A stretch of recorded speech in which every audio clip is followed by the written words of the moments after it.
एक शाम प्राची टीवी पर सीरियल देख रही होती है। तभी उसकी सास वहाँ आती है। अरे सीरियल में तो ऐसे मग्न है जैसे आज रात का खाना पड़ोसी आकर बनाएंगे। मुझे पता ही नहीं था आपने अपने बेटे की शादी पड़ोस में भी की हुई है। हैं? मतलब? मतलब इस घर में सारा काम बहू ही करती है, आप तो सिर्फ खर्राटे मारती हैं। अच्छा जी, फिलहाल तो तुम आराम फरमा रही हो, चलो जाओ, ये मेरे टीवी देखने का समय है। आहा, इसीलिए मुझे भगाया जा रहा है। सॉरी, अब तो बिल्कुल नहीं जाऊंगी। प्राची की इस बात पर दोनों सास बहू के बीच टीवी रिमोट के पीछे बच्चों जैसे छीना झपटी शुरू हो जाती है, जिसके बीच श्लोक भी काम से घर वापस आ जाता है। आज मेरी चूहे बिल्ली की जोड़ी किस बात पर झगड़ रही है? अरे तेरे बीवी मुझे टीवी ही नहीं देखने दे रही। अरे तुम्हारी मम्मी मुझे खाना बनाने के लिए फोर्स कर रही है। अरे वाह, ऐसे बेतुके रीजन पर तो बच्चे भी झगड़ा नहीं करते। अरे मुझे कुछ मत बोल, सब इसने ही शुरू किया है।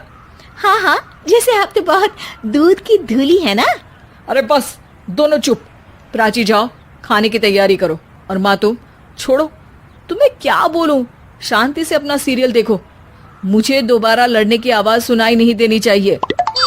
ऐसा बोलकर श्लोक वहां से चला जाता है, जिसके पीछे पीछे प्राची भी कुछ न कुछ बड़बड़ाते हुए रसोई में चली जाती है। हाँ हाँ, सासू जी को तो कुछ बोलेंगे ही नहीं, बस मुझ पर ही हुक्म चलता है, खाना बनाओ, जैसे मैं इनके घर में खाना बनाने के लिए आई हूँ। इसी तरह शाम बीतती है और रात को श्लोक और प्राची की सास खाना खाकर सोने चले जाते हैं, लेकिन प्राची गुस्से में कुछ खाए बिना काम में ही लगी रहती है। इस घर में किसी को घंटा फिक्र नहीं पड़ता, मैं खाऊं या भूखी रहूं। प्राची कुछ देर के लिए रसोई से बाहर जाती है और जैसे ही वापस आती है तो वहां दूध का भरा ग्लास देखकर हैरान रह जाती है। फिक्र पूरी है, बस दिखाना नहीं है। प्राची दूध पीकर सोने चली जाती है और अगली सुबह एक बार फिर सास बहू का कार्टून नेटवर्क स्टार्ट हो जाता है।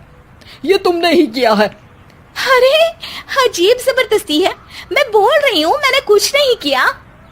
दोनों ने मिलकर पूरे घर को पागल खाना बनाया हुआ है। यहाँ कोई नॉर्मल इंसान तो रह ही नहीं सकता, इसीलिए अब पड़ोसी क्या रिश्तेदार भी घर आने से कतराते हैं। और सुन बेटे, तू भी चंगा, तेरी माँ भी चंगी, तेरी बीवी भी चंगी, रिश्तेदार।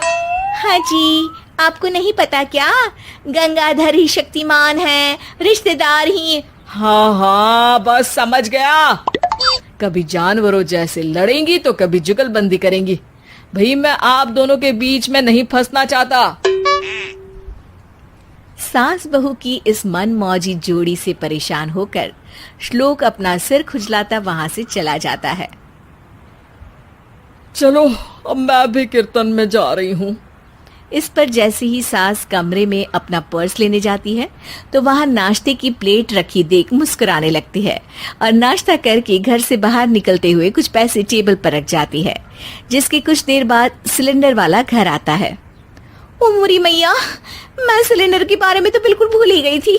घर खर्च के सारे पैसे भी मम्मी के पास है और श्लोक से बोला तो उल्टा 4 बात सुनाएंगे।